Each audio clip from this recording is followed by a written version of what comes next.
మన ప్రభువును మన రక్షకుడు అయిన యేసుక్రీస్తు నామమున అందరికీ వందనాలండి. దేవునికి స్తోత్రాలు.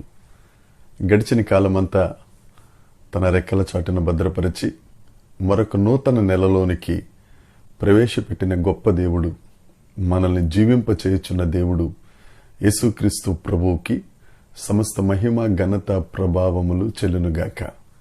ఆ గొప్ప దేవుడు, ఆ నిజ దేవుడు ఈ నూతన దినములో, ఈ నూతన నెలలో మనకు అనుగ్రహించిన కృపావార్త, దేవుని యొక్క వాగ్దానము. కీర్తనల గ్రంథము 46వ కీర్తన 5వ వచనము. దేవుడు ఆ పట్టణములో ఉన్నాడు, దానికి చలనము లేదు. అరుణోదయమున దేవుడు దానికి సహాయము చేయుచున్నాడు. దేవునికి మహిమ కలుగునుగాక, దేవునికి స్తోత్రం కలుగునుగాక. దేవుడు ఆ పట్టణంలో ఉన్నారు. దేవుడు మన బ్రతుకనే పట్టణంలో, మన జీవితం అనే పట్టణంలో, ఈ నెలంతటిలో దేవుడు ఉన్నారు. కనుక మనకు చలనం లేదు, మనం భయపడవలసిన అవసరం లేదు.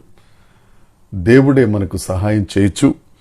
అరుణోదయమున ఆయన కృప మనకు చూపి మనకు సహాయం చేయుచున్న దేవుడైన ఆయన జీవము కలిగిన దేవుడు. ఆయన జీవం మనకు అనుగ్రహిస్తారు. ఆయన వెలుగైన దేవుడు. ఆయన వెలుగుతో మనల్ని నింపుతారు. ఆయన ఆశీర్వదించే దేవుడు. ఆయన యొక్క దీవెనలన్నీ మనకే. ఆయన కృప చూపించే దేవుడు. ఆ కృపతో మనం బ్రతుకంతా గడపటానికి కావలసిన సహాయం ఆయన చేస్తున్నారు. ఆయన కృప లేకపోతే మనం ఒక్క అడుగు కూడా వేయలేం. నా ప్రియమైన సహోదరి సహోదరుడా, ఈ నూతన నెలలో, ఈ నూతన దినములో దేవుని యొక్క వాగ్దానాన్ని స్వీకరించుకుందాం. అరుణోదయమున, ఉదయముననే, ప్రతి ఉదయమున ఆయన మనకు సహాయం చేయటానికి సిద్ధ మనసు కలిగిన దేవుడు. కొంతమంది తమ శక్తి మీద, కొంతమంది తమ బలం మీద, కొంతమంది తమ జ్ఞానం మీద ఆధారపడతారు. కానీ మనకు ఆధారమైన దేవుని మీద మన చింత యావత్తు వేసినట్లయితే, మన ప్రయాస యావత్తు ఆయనకిచ్చినట్లయితే, ఏ కష్టాల్లో ఉన్నావో, ఏ బాధల్లో ఉన్నావో ఆ భారం అంతా దేవునికి అప్పచెప్పితే మనకు సహాయం చేసే గొప్ప దేవుడు యేసుక్రీస్తు ప్రభు.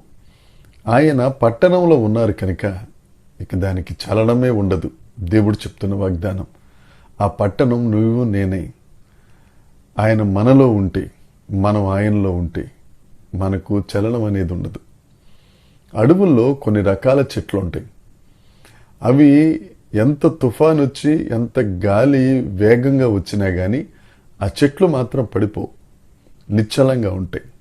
ఎందుకు అనంటే వాటి యొక్క వేరు భూమి లోతుల్లోనికి అది వెళ్ళిపోయింది. కనుక మనం కూడా ఈ పట్టణంలో, ఈ జీవితంలో, ఈ బ్రతుకంతటిలో ఆ దేవాది దేవునిలోనికి మనం చొచ్చుకొని పోయినట్లయితే, ఆ దేవుణ్ణి మనలో నివసించేటట్లుగా మనం చేసినట్లయితే, మనకు ఎన్ని కష్టాలు వచ్చినా, ఎన్ని నష్టాలు వచ్చినా, ఎన్ని బాధలు వచ్చినా ఏ చలనం మనకుండదు.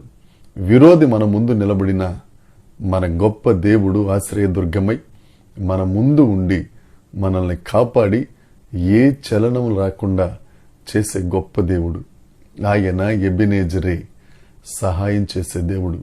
ఆ సహాయం చేసే దేవుడు నీతో నాతో మాటిస్తున్నారు, ఈ నెలంతా నేను నీకు సహాయం చేస్తాను, నీకు చలనం ఉండదని. దేవుడు ఈ నెలంతటి కొరకు మనకిస్తున్న ఈ వాగ్దానాన్ని మనం స్వతంత్రించుకుందాం. ఆ దేవునిలో చలనం లేకుండా ఉందాం. ఆ దేవుని వలన దీవెన పొందుకుందాం. ఆ దేవుని వలన జీవం పొందుకుందాం. అనేకులకు దీవెనకరంగా ఉందాం. దేవుడు ఈ వాగ్దానమును దీవించునుగాక. దేవుని కృప మనందరికీ తోడై ఉండునుగాక. ఆమేన్, ఆమేన్, ఆమేన్.